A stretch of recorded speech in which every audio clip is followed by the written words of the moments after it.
நிச்சயமாய் சுகமாகும்.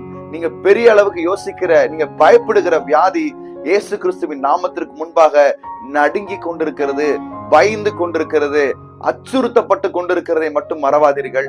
அவருடைய வார்த்தையிலே, அவருடைய நாமத்திலே குணமாக்கப்பட முடியாத வியாதி என்று இந்த உலகத்திலே ஒன்றுமே இல்லை. சகல வியாதிகளும் சகல நோய்களும் அவருடைய நாமத்துக்கு முன்பாக, இயேசு என்கிற நாமத்துக்கு முன்பாக கீழ்பட்டு தான் இருக்கு. வசனம் சொல்லுகிறது, எல்லா நாமங்களுக்கும் மேலான நாமத்தை அவருக்கு தந்தருளி இருக்கிறாராம் கர்த்தர். அவருடைய நாமத்துக்கு முன்பாக பேய்கள் நடுங்கும், நோய்கள் பதறும், பயப்படும். உங்கள் வாழ்க்கையிலும் இயேசு கிறிஸ்துவின் நாமத்தை விசுவாசித்து நீங்க சொல்லுங்க, நான் அவருடைய தழும்புகளால் குணமாக்கப்பட்டிருக்கிறேன். மெய்யாகவே அவர் நம்முடைய பலவீனங்களை ஏற்றுக்கொண்டு நம்முடைய நோய்களை சுமந்தாராம். உங்களுடைய நோய்கள் ஏற்கனவே இயேசு தன் மீது ஏற்றுக்கொண்டு சுமந்து தீர்த்தார். அவருடைய தழும்புகளால் நீங்கள் குணமாக்கப்பட்டிருக்கிறீர்கள். இந்த வார்த்தையின்படி, இந்த வசனத்தின்படி நான் சுகமாக்கப்பட்டிருக்கிறேன் என்று உங்கள் வாயைகளை துறந்து அறிக்கை செய்து விசுவாசியுங்கள். இந்த வார்த்தையை பிடித்துக் கொள்ளுங்கள்.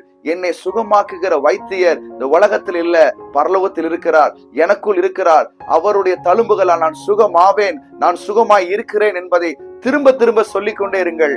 அவர் உங்களை குணமாக்குகிற வைத்தியரா இருக்கிறார். உங்கள் வாழ்க்கையில் உங்களோடு போராடின வியாதிகளை தேடியும் காணாதிருப்பீர்கள். உங்கள் வாழ்க்கையில் இன்னைக்கு காண்கிற இந்த வியாதியை உங்க வாழ்க்கையில் இனி என்றைக்கு காண மாட்டீர்கள். தேவனுடைய வார்த்தைக்கு முன்பாக, இயேசு கிறிஸ்துவின் நாமத்துக்கு முன்பாக நிற்கக்கூடிய பலன் வாய்ந்த வியாதி இந்த உலகத்திலே ஒன்றுமே இல்லை.